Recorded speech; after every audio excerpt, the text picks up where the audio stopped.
Bob is going to stay back for our last conversation with U.S. Surgeon General Jerome Adams, who has only been in office for a few months, but has already identified the opioid crisis as one of his top priorities. He's been traveling to states reeling from this epidemic to learn more about the challenges they face and the resources they need. Please join me in welcoming the nation's Dr. Surgeon General Jerome Adams. Hey, Doctor. Thank you, Doctor, for joining us. A lot of people in this field have personal connections to this epidemic. You have your brother is a connection that you've talked about publicly. Can you just describe some details about your brother? Well, there's a great article out there about my experience growing up with my brother. And one of the things that pains me the most is that as a physician, as a public health advocate, as a Surgeon General, I couldn't prevent his pathway alone. And the lesson from the story is that if I can't do it alone, none of us can do it alone. It's why, as painful as it is, I continue to share that story. He suffered from what we now recognize as untreated mental health issues. He self-medicated. That went through a common pathway of tobacco to marijuana to pills and then to everything else. And he ended up committing criminal activity to support his habit and is now in state prison a few miles away from here in Maryland because of his addiction, still not getting treatment. And again, it's painful for me to sit in my office as Surgeon General of the United States while my brother sits in state prison. But that story is far too common for far too many of us. We were talking with Senator Whitehouse. You visited Rhode Island. You're the nation's doctor. I'm sure you've done a lot of trips around the country. What have you learned outside the Beltway that Washington policymakers need to understand in combating this epidemic? Well, the theme of the conference is recovery, and I think folks need to understand that recovery is a spectrum, and that spectrum starts with a touch point, and that touch point may be an ER where they've overdosed and been resuscitated. It may be a syringe service program. It may be just them hitting rock bottom and coming into a fire station where they've got great programs now that allow individuals to come in and just say, I need help, and get connected to help. From that touch point, they need to be connected to recovery support coaches. That is the best way, I think, to help individuals manage what is a complicated and needs to be individualized recovery process, to be able to talk to someone who knows the services who are available, who's been through that before. And then we need to help folks understand what is and what is not good treatment. And I heard you have a conversation with the senator and with the representative earlier that talked about good treatment, bad treatment. We need to do a better job of helping folks understand what that is. And we need to recognize treatment is for life. It has to be. You're in recovery for life, but we can, if we wrap people with the appropriate support services, help them have a higher success rate throughout their life. You're not going to be able to stay compliant if you don't have a house to live in. You're not going to be able to stay compliant if you don't have food on the table. We've got to be more innovative in terms of helping folks understand that providing all these services will increase their chances of success and ultimately lower cost. That's what I want Congress to know. That's what I want policymakers to know. We're not throwing good money after bad. We're actually getting a return on investment by wrapping people with the support services they need to be successful in recovery. There are a lot of issues, and we also talked earlier about overprescribing, and the Attorney General said, listen, you got to take some aspirin and tough it out. Maybe that's a solution. Was that too flip, or do you think he has a point? As an anesthesiologist, as a pain physician, I've always been in favor of multimodal. What we need to do, and one of the things I'm focused on as Surgeon General, is prevention and talking to healthcare providers about being smarter, about being better prescribers. And being a better prescriber means you don't even start with pills. You start thinking through the options that are available, physical therapy. You think through counseling. You offer a full array, a full menu of services that may or may not include pills and may or may not include opioids. But we also have to recognize that there are a lot of people with legitimate chronic pain out there. One of the things that the President's Commission recommended and that I talk with NIH Director Francis Collins about frequently is making sure we are continuing to innovate and come up with better options for pain management for folks so that we don't have this binary opioids or no opioids option for everyone, but we give everyone an appropriate menu and save the opioids for when they're really needed, but don't ignore legitimate chronic pain. You are close to Vice President Pence. I've worked for him in Indiana. What did you learn in dealing with the HIV crisis? Thinking outside the box, such as needle exchanges. How is that past, dealing with that, thinking outside? How do we deal with this? Because a lot of people say we can't keep just doing what we're doing because it's not working. As a lot of congressmen have said, Einstein called that insanity. Yeah, exactly. So. What do you learn from there, and what are some outside the box things that people need to get out of their? We had the FDA commissioner, and he said people need to get out of their comfort zone here. Great question, Bob. A really quick story. I ask folks, as a medical expert, as the public health commissioner, who do you think I called to solve the largest HIV outbreak related to injection drug use in the history of the United States? And people will say the CDC. They'll say, did you call Indiana University because we were in Indiana? I called the local Chamber of Commerce, the local faith-based leader, and the local sheriff. And I called them because we knew the science, we knew what we needed to do, but we needed the support of the individuals in the community who were the leaders, who were the policymakers, in order to help us implement the science in a way that the community would accept. So when you talk about thinking outside the box, we've got to think outside the silo. We've got to invite partners who normally wouldn't be at the table. And I'll give you a couple of really quick examples.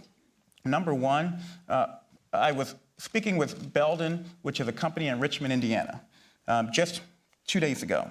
They're struggling to get enough people who can pass a drug screen to work in their factory. And so they're being innovative in the way they're looking at a negative drug screen. Instead of doing interview, and wasting, they set up to 4 or 5 hours through that process and then negative drug screen, and then they don't tell them anything, they just tell them you're not hired. They're drug screening right up front, and if folks test positive, they're going to try to connect them to recovery support services. They're going to connect them with a recovery coach. And if they're able to be successful to the extent that they feel like they can safely work, they're going to offer them an opportunity to work. And that helps them. As the representative mentioned earlier, oftentimes we find programs that do that. Those are their best workers, and you're giving folks hope.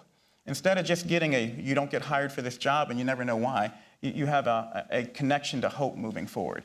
And I mentioned the Scott County situation. The sheriff was critical. We know the science says syringe service programs halt spread of disease, but if the law enforcement community is waiting outside the syringe service program to arrest people when they come out or before they're going in, you're never going to be successful. Folks say we need to get away from a law enforcement approach. I would politely disagree with that, and I'll tell you my nuance on that. You know the #1 provider of mental health services in our country? It's our prison system. It's our prison and jail system. My public health officer in Scott County, Indiana, does not see people suffering from addiction nearly as frequently as my sheriff from Scott County. We have to help law enforcement have a public health informed approach to the way they tackle addiction, but we will never be able to remove law enforcement from the equation. We've got to figure out ways to better partner with them. Interesting. We have time for a few questions. Please raise your hand, and one in the front right here. If you can just wait for the mic to come.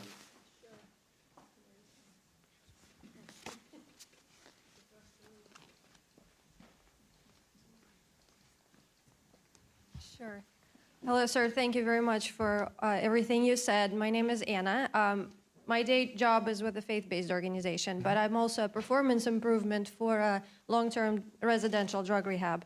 And in both capacities on the policy arena, I am not hearing a lot about peer support services, which I think if we're talking about recovery, we absolutely need to talk about somebody who is there with passion, not just credentials. But I have a question about something you said, just wanted to follow up. I'm not sure I fully understood and wanted to be on the same page. When you speak about treatment is needed as a treatment for life, there seems to be a slight contradiction with the concept of recovery. I understand, especially from my capacity with the drug rehab, it's not always possible to help the person be completely drug-free. Everybody's at a different stage of addiction, at a different stage of health. But I know plenty of people who have gone through drug rehab and have been leading a completely drug-free life, addiction-free life for many years, no need for treatment on a daily basis. So was there a contradiction, or did I not fully understand the concept that you had? Anna, thank you so much for that question, and I'm glad you asked and gave me a chance to clarify. When I say treatment for life, I mean they need the broader definition of treatment, the support, the access to behavioral health interventions, the things that we know are key to folks successfully remaining in recovery throughout their life. We know that the temptations, that the stresses will come back 10, 20, 30 years down the road. And if they have access to those recovery support services, that full gamut of what I consider treatment, then they are going to be much less likely to relapse. So that's my point. You wouldn't say to a diabetic, okay, we diagnosed you with diabetes, here's 30 days, or here's 6 months of treatment. You're cured, you're done. We don't need to ever check up on you again. We don't need to support you ever again, and we shouldn't do that for addiction. So thank you for the question. Again, wrapping people with a warm hug of support services for life is what's going to give us the best ROI and help people recover. Thank you. Over there. You all can clap for that. Clap for recovery. Clap for recovery.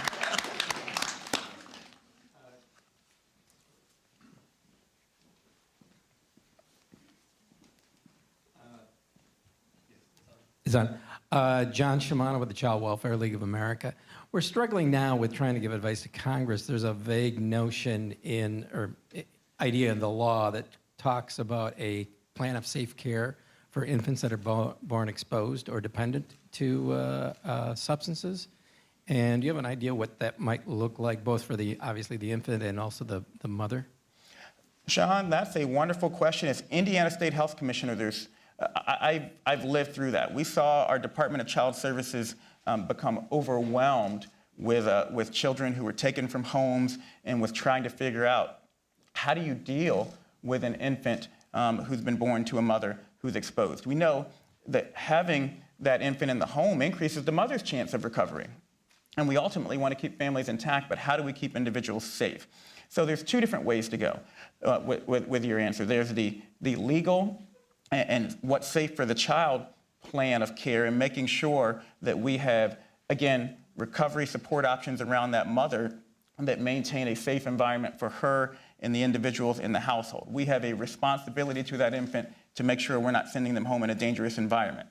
But additionally, from a medical point of view, one of the things that we need more research on is what happens to these NAS babies once we've checked all the boxes and said, okay, you no longer have clinical medical NAS, see you in 5 or 6 years when they finally test you for problems at school or when you manifest in another way. We've got to do both of those things. We've got to have a medical plan for how we can better follow up with these individuals and a legal plan for how we can ensure safety but keep families intact.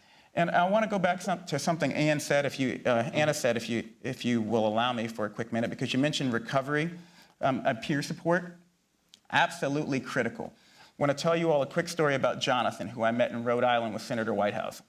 Jonathan's father overdosed and died. Jonathan's brother overdosed and died. Jonathan overdosed.